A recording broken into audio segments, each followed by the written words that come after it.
Legal po ba yung bentahan ng tinatawag nilang piecemeal land? Direct to owner siya, ongoing daw yung process ng pag-subdivided at agri-land po yan. Sabi ng owner po, no need to i-convert to residential kasi social category siya. Actually, ang una mong gagawin, sabi niya direct to owner siya. Still, kung hindi siya yung owner talaga, kailangan mo siyang hanapan ng license as a professional. So, hingian mo siya ng PRC ID. Second, any land conversion po, dumadaan yan sa process. So, it doesn't mean na ika-categorize nila yon as a social. Ay exempted na yon. Third, this is an agri-land. So, dapat dumaan to sa DAR.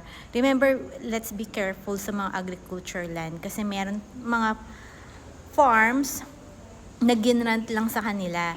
So, yun yung mga, pag may nakita kayong titulo na may nakalagay doon na DAR, ibig sabihin, may restrictions yun. Hindi nila yun basta pwedeng ibenta ng basta-basta kasi 'di ba bigay na nga lang sa'yo ng gobyerno tapos ibebenta mo sa iba. So, yun, better check.